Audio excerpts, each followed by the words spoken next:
greedy 3Ders. Now you know I love Captain America, and today I'm going to be making this, the Wicked Captain America bust. The video is about 20 minutes long-ish, and I'm going to show you the whole process in how I painted it and how I made him. If you like all things 3D printing and 3D painting, please subscribe to the channel, and if you need to buy any paints or any goodies, look in the description for my affiliate link, and a little bit comes back to the channel and you can support us that way. But subscribe is the main thing you need to do. I hope you enjoy what you see, and I hope you enjoy the making of Captain America.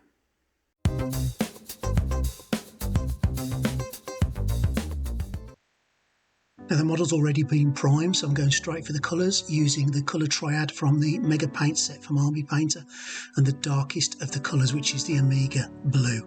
And I'm going to give it a once over, so the whole thing is a unified colour of blue. To a point, I want some of the black just showing through, just as a shadow. I mean, that's the whole reason we give it a black undercoat in the first place. It's not just to cover the resin, but to give it a really dark undertone. So let's get some of that blue on, and once we're happy that the blue is where we want it, we're going to move to the mid-range colour, which is the ultramarine blue. Now with this colour, I'm not going to paint the whole thing all over and change the colour of it. I'm just going to highlight some of the areas to trick the eye into looking at light.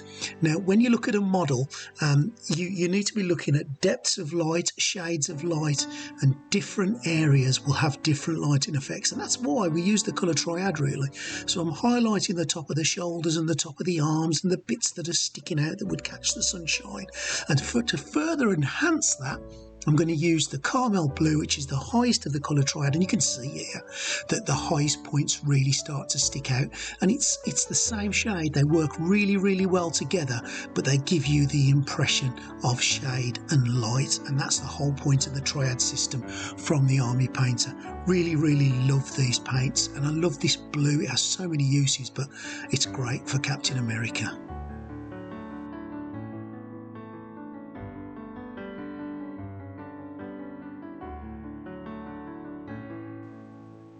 Okay, so I'm taking some shining silver, and I'm going to give the shield a bit of a blast on the back and the front all over. I'm going to give it a flat colour of silver, and on the front as well, part of the rings will be silver when I've finished, and this saves painting them up.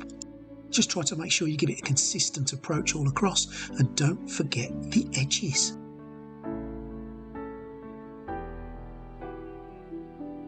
I'm taking some of this dragon fire red, and I'm going to start doing his uniform now. It's had a good old 24 hours to dry the base colour, and I'm going to start with the red. Now the stripes on here, there are red and white stripes, so get a nice big flat brush and just drag the paint on there and sit back and relax and enjoy the process. Some calming music on in the background, put your TV on, put some YouTube videos on, just chat to your other half, but take your time with it.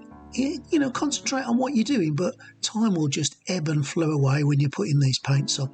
Really lovely. Now these are armypainter paints. I do tend to use armypainter paints, and all the paints and materials that I use you can find in my description, and you can purchase them from there as well, from the affiliate link.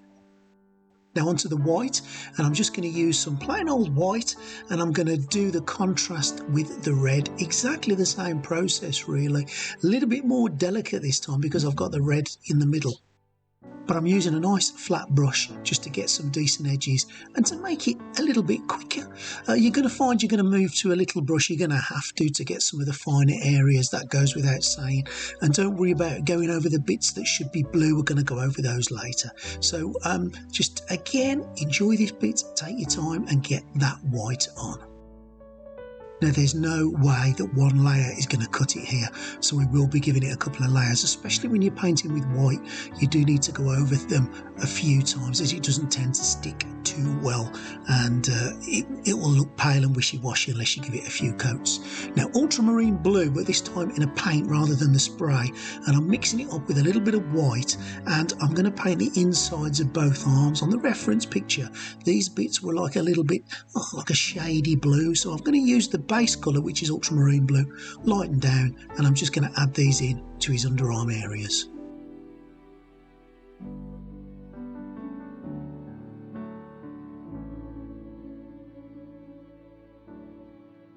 Now there's not too much colour in this model, there's not huge amounts, but it's still taking me a good old 4 or 5 hours to paint, and you'll see why I've speeded it up really, because there's lots of little processes we need to do as we're moving through the process. I did say we're not going to get away with one layer, and I'm not going to put you through the whole of painting all these, so I'm going to speed it all up so you can have a good old look. But let's get them second layers of red on, and straight away you'll see the difference. It's much more vibrant and much more vivid in its colour.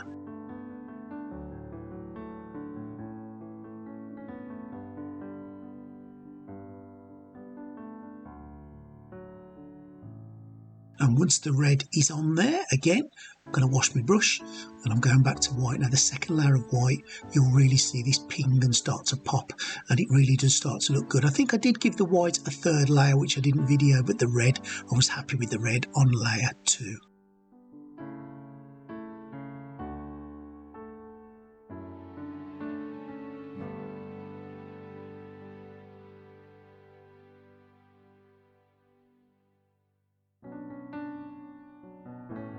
Shining silver is next, and this is for the fabled star in the centre of his chest.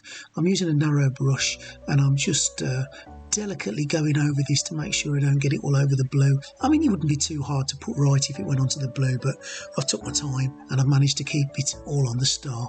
Kind of had a coffee, or I'd have had the shakes by now. And once that star has been given its once over, I'm going to go to the belt and give that a blast too.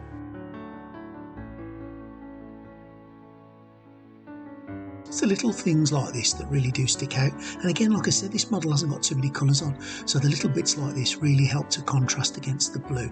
And not only am I going to paint the belt, each one of his pouches has got a little silver clasp on. So I'm going to just take a moment to go around the whole belt and just give each one of the pouches clasps a bit of a silver licking.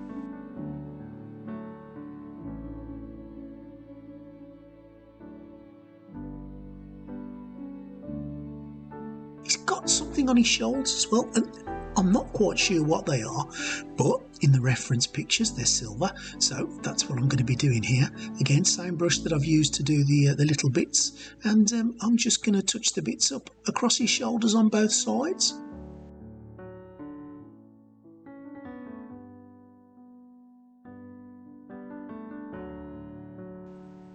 Now you may have already noticed I really enjoy painting these models, so I've just took a moment here just to have a look all around it to see if there's anything I've missed, anything extra I need to do, and I'm quite happy where I am so far. So more of the red and a little bit of the grimoire purple mixed together with a hint of brown, and that will give me the colour for the like the armour plates on his arm. I'm not sure what they are, but they look like little armour plates, and that's what I'm going to be calling them. So I'm just going to be giving them a bit of a blast all over with the colour that I've just created. It's a very similar colour to what I used on the Black Widow's hair, so interesting fact for you there. I'm sure you'll sleep peacefully at night tonight knowing that.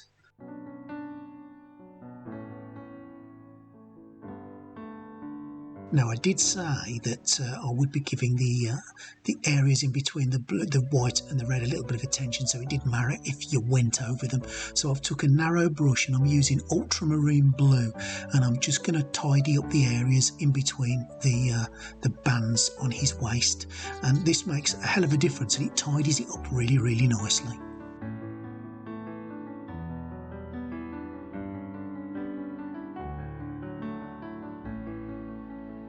Now I mentioned earlier about shades and tricking the eye, so I'm going to use this wash, which is an armypainter wash. It's the strong tone, and I'm going to take about 20 minutes to go around all the lines on his body just to give them a little bit of shadow effect and depth. Now this took a while, as I say, but it really did make a difference.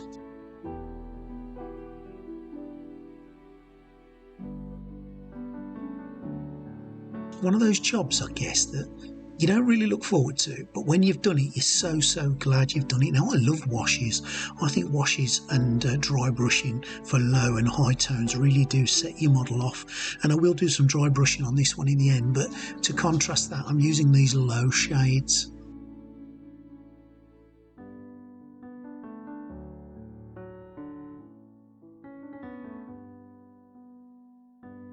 And while I've got my shades out, I'm just going to go across the midsection of the red and the white. I'm just going to dirty it up a little bit. I don't want it to look too pristine. I want it to look like he's done a couple of rounds with Thanos or the Red Skull. And I'm just going to give some other areas a bit of a shade as well, under his arms, around by his American bottom, and across his belt, and the areas that would probably just catch the darkness, not the light, so more of the shady areas. And there we go. I'm going to call the body done. Now onto the head. Now I've given the face the usual colour triad that I do, and if you want to know how I do skin tones, have a look at my previous video where I can show you how to do all those skin tones, and it's the process I've used here. And I'm using ultramarine blue on a flat brush just to cover now his helmet and give that a once over. Now his helmet did about 3 coats on that, and I used a hairdryer in between just to dry it all off. It was a bit intricate, but when it was done it looked really nice, and again, 1 coat just didn't cut it. Use a hairdryer to cheat, saves you having natural waiting time for the drying, and allows you to move forward with your model a little bit quickly. I've used a really fine brush to get into the finer details, and a big flat brush to do the top of his head, and once he was done I was quite pleased, and he did match the rest of the uniform. And I'm going to do a bit of highlighting and dry brushing on him. There he is, 3 coats later, after having his hair well and truly dried. So I'm doing the eyes the way that I usually do eyes on this scale of model. I'm going to take the whites of the eyes that are normally white, and I'm going to paint them black. Now if you remember my previous video, I didn't bother with this process, but that was because it was a bigger model. In smaller models like this, you tend to find if you do it black first, it does make painting the eyes really easy. So a jet black paint and really narrow brush, get some magnification glasses and keep it to within where the whites of the eyes would be, and paint it on. He looks a bit like zombie Captain America there, doesn't he? Now once that's drying, I'm going to do the lips, and lips I use 2 colours. I use a flesh colour and I use a red, and I mix them together, and that gives me a great flesh tone for men. If it's a woman, I'd probably put more red in to give it a lipsticky kind of tone, or just for a plain lip, this will do nicely. Now remember a couple of things with lips: the top lip is darker than the bottom lip, and they will be glistening, and so plenty of shade, and I am going to add a little bit of varnish at the end. Now going back to the eyes, we spoke about them. I'm going to just put some of that white in, and I'm going to just leave an outer layer of black. It's not too necessary to leave the bottom bit black, but you must leave the top bit black. He's going to look like he's got eyeliner on if I leave it too black on the bottom, and I'm going to come back to that. But there you can see that I've put the white in, and the black can be seen above it and beyond it. Back to the lips here, and I've just given a little bit of highlighted white on the bottom lip, and while I've got the white in my hand, I'm going to just do his American teeth, the ones Tony Stark wanted to smash in. I'm keeping them white because he is Captain America after all. Moving on to the eyes now, and I'm painting in the irises. Again, I did do a tutorial on how to do eyes. Just have a look at my previous video. A little bit different with a smaller model, but exactly the same principle. A black outer iris, and I'm using a light blue paint here to just dab in the colours of his iris. You don't need to go too far with the irises on a model of this size. You don't need to be too intricate. Dab it in there. Once you've done that, take a fine brush with a black dot, get the pupils in, dot each side, and there we go. Let's look at those eyes. They're looking nice, looking really good. Now we spoke about shadowing, and his face is going to be no different. So I'm going to use a flesh wash from the Army Painter, and I'm just going to go down the nasolabial folds, the little ridges in his face where he's puckered up, and the bottom of his chin. And I'm also going to just give it a layer underneath his eyes where the shadow would normally sit too. Using a matte white, I'm just going to paint the bits on the side of his helmet, and his iconic A is going to get exactly the same treatment. I've seen this done in silver, but I quite like to do it in white. It just stands out really more significantly, I think. And there we go. There's the head done, and I'm really pleased how it's come out. It's going to look really, really good compared to the rest of the model. Now his shield is iconic, and I found a couple of colours that do the shield so well.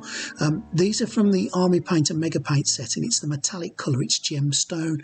It is a brilliant, brilliant colour for doing shields, and I've done quite a few shields in my time, but this one is the one is my favourite without shadow of doubt. And these paints, they go on so easy. Now they are airbrush paints, but if you use a brush, a big flat brush, they self-lubricate on there. They're like oily paints. They're lovely, absolutely lovely. And there's a shimmer of metal in, which is great for a shield. Now this has had a couple of layers, or it will have a couple of layers, not just the one of red. That just won't cut it. Now for the blue, I'm using the Elven Armour from exactly the same paint set, and again you're going to see one layer go down here, but I'm going to need to give it two. One isn't going to cut the mustard with this. It doth butter no parsnips, so 2 layers at least, and you might even need to give it a third if you want to. I was quite happy with 2, and you can see a little nick there in the red, and I've just touched that up a little bit as I've moved on when I'd finished the blue. And his shield is done on the front to a point, using some leather brown on the back for his shield. It's a really detailed shield, a really, really nice one. This well done, Wicked. And I'm going to give the straps a little bit of a once over in that leather brown again from the Army Painter.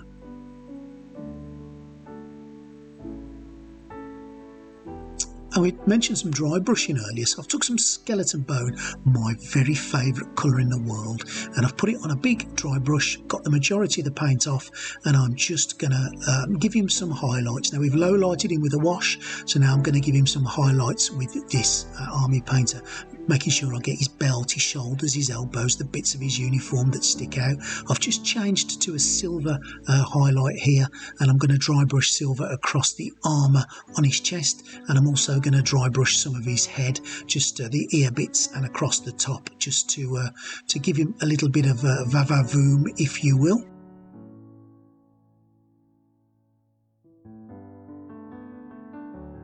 Time for his head to join the body, and I'm just using some Loctite super glue, and it's really good stuff. This, you only have to hold it for a couple of seconds and boom, it's stuck on there. And wow, Captain America really is coming to life, isn't it? Now going back to those washes, the strong tone, and I'm going to just wash over the straps with it, and I'm going to give a clear varnish on the front of it, and he is done.